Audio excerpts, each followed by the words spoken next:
Right, this video is going to guide you through setting up your very important Info1 project work, and it's going to cover some good skills to be aware of in terms of word processing packages, and particularly skills that will allow you to produce professional looking reports using some of the nice automated features within software which you may have not seen before. These skills will be useful to you to kind of university assignments, maybe college assignments in the future as well, if you want to kind of show off a little bit. So we're going to start off by looking at this idea of heading styles first off. What you've got in front of you here is a list of all the sections that are in the Info1 project. So I'm going to highlight them all first off. I'm going to put them into heading one style. Now, the heading style basically denotes the importance of that particular heading. So we're going to put everything into heading 1 first, and then we'll see if we can work out what the other style should be that we should apply. Because not all of these are of equal importance. The two most important sections in this project are the analysis and testing stage. So let's highlight everything between those and demote them one level by giving them heading style 2. So let's give those heading style 2, and let's give these ones heading style 2 as well. Okay, and you'll see the benefit of this later. Now, if we look again at this section here, in the analysis section, I think again we can kind of say that these four, in interview down to questionnaire, are all subcategories of investigation techniques. So let's demote these again another heading style and put them into heading 3, like so. Okay. One thing that you can do whilst we're kind of working on this is think about the theme and the colour scheme that we want to kind of embed here. And again, just by using this style set now, we can apply these changes across the board. So the first one, let's maybe have a look at fonts, and I'm going to go for this classic Franklin Gothic, I think, but you can decide whichever font you want, as long as it looks professional and is clear and is readable. It doesn't matter, so let's go for that. Okay, I can also think about the colour scheme now, which I can apply globally across these heading styles. So again, yeah, I think I'm going to go for this red one, like so. And quite a nice feature here, where if you have a look through some of these, you've got lots of different styles for the actual format of the report. So I'm going to go for this modern style. Quite like the look of that. Again, if you want to choose something different, that's entirely up to you.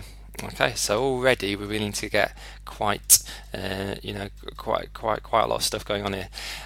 So the next thing we're going to look at then is over here, where we can set the numbering for the report to make it easier to follow, and the sub numbering using these heading styles. So you can see how that's working. It's going to basing the number on the heading style. So if it's heading style 1, it will get a whole number. If it's heading style 2, it will go to 0.1, and then you can see down here for the heading style 3, it denotes it again to 1. So that's automatically done and detected because we've chosen to base the numbering system on the heading styles, which is what that is showing there. Okay, right, the next thing we need to do is set up the header and the footer. So let's go to insert, and let's put the information that you need in the header. So your name needs to go on here, so I'm going to pop mine in. Okay, like so. You also need to have candidate number. Now, we won't have your candidate numbers yet, okay, so we're going to have to fill these later on during the course of the project, so just put in 4 X's for now. Once you've registered with the exam board, we'll be able to put those in. We also need to include on the header, so Barnsley College, and the centre number for Barnsley College, which is 36110, so everyone can put that in like so. Double click to come out the header, and that just means that every sheet in your project will have that on, so if it did come loose or go stray, the examiners would be able to kind of trace it back to the right project.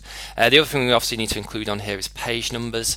So bottom of the page is where recommended in the right hand corner, and again, you want to be able to flick through these projects really quickly to find the required information in the exam. That's the best place to have the page number on there. Okay, double click out of that. The final things we're just going to look at are setting up a contents page, and this will be again useful for you in terms of knowing where to find the information in your exam quickly and reference that in your project. So we're just going to tab tab the headings down onto the second page, and if we come up here, a nice, really nice feature of word processing package this. If we go to the references section, again, because we've used the heading styles, we can insert an automatic table of contents, and this will scan through the document, and anything that it picks out with a heading style it will include in the table of contents. So if I select that, okay, you can see I've got a table of contents there now, which is working, which is great. Just to show you how you keep that updated, because obviously over time you're going to add content to each of these sections and these page numbers are going to change. Well, just to show you how that works, if I just tab this back up again, so I've got that right at the start of my second page. So over time I'm going to add some information into these individual sections, okay, like so, and if I want to update that to my contents page, all I need to do is go back to the contents page, select it and click on the update and then entire table, and that will, as you see, it's updated there now, so my client user audience description start on page 3. Okay, so again, saves you a lot of time rather than having to do that task manually, so a really nice feature.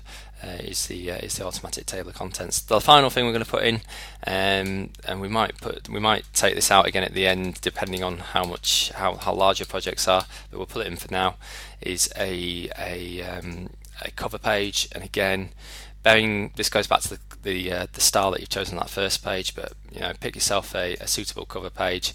You don't need to include an abstract. Title can just be Info1 project.